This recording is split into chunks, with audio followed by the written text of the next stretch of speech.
Hi, everybody. It is Wednesday, November 23rd, 2022, the day before Thanksgiving. Happy Thanksgiving. I'll be your Thanksgiving present as you'll be viewing this on Thanksgiving, maybe. Shout out to my friend Sarah Ruhlman, who's our Director of Nursing, for her birthday yesterday. And Taylor Wheeler's birthday was the day before that. So it's been a great birthday week in the Health Center. My name's Kim Bergen-Jackson. I'm the administrator at Oak Knoll, and I'm here for your weekly COVID update. So COVID is a little less this week, at least reported a little less this week than it was the week before, where we had 22 average positive COVID cases per day in Johnson County. Remember, that is reported. I'm not quite sure how we know if people don't report their positivity, but so COVID's still in the air. Many of you know I went to Mexico and I had a good time, and I came in and recorded my video, and then I got COVID. So I was gone for an extra 10 days of vacation, which I'm sure everybody around here appreciated. I seemed to do just fine, thankfully, vaccinated and boosted just like all of you, and received the monoclonal antibody infusion, which was interesting, but quick and easy, and they did it at Iowa River Landing. So if that's an option for you, if you get COVID, I would recommend it. It took about an hour and 15 minutes, and it was easy peasy. And it made me feel like I got hit by a truck. Just full disclosure. I had a terrible headache for 3 days, but I didn't go to the hospital with COVID, so it was worth it. It took me 2.5 years to get COVID, so I would say the people who haven't had COVID yet, they have a new name. They're called Novids. So if you haven't had COVID in the past 3 years, you're a Novid. And I know there's a percentage of our staff who are free and clear. I wanted to be able to say that about myself, but I also really wanted to go to Mexico. So you have to, you got to weigh the risks and the benefits. We have treatment available now that wasn't available before. And so I would go to Mexico again if I was given the choice for a do-over. It was beautiful.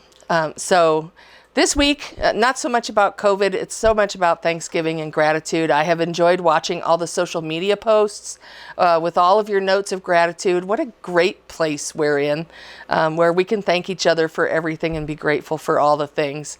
I'm grateful all the time, but I want to take a special moment to thank all of the staff and all of you and your families for hanging in during this pandemic and just living together and learning to work through this disease. I very much appreciate all of you and your willingness to listen to advice and the lack of pushback and fighting. I didn't have any of that to worry about while we were following the recommendations. And we still continue to wear masks in the health center. And if you feel like you are sick, you put a mask on too. You're going to see a lot in the news. I've seen an increase over the past couple weeks with the triple pandemic. They're talking about RSV and influenza. So RSV is a cold virus, so it's very similar to the COVID coronavirus. It's usually much worse for kids and babies. But we have had staff reporting that they've had RSV.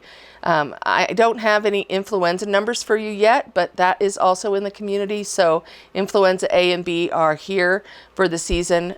So, just try to avoid large crowds of people. I know everybody's gathering for Thanksgiving, and hopefully your family is healthy and they don't come if they're not. That's really the secret to this success, is to stay away from people when you're sick and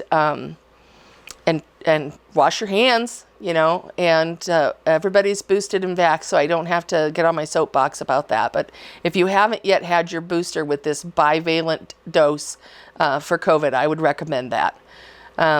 Otherwise, I hope you have a beautiful day. I hope you eat lots of good food and spend great time with the people that you choose to be with.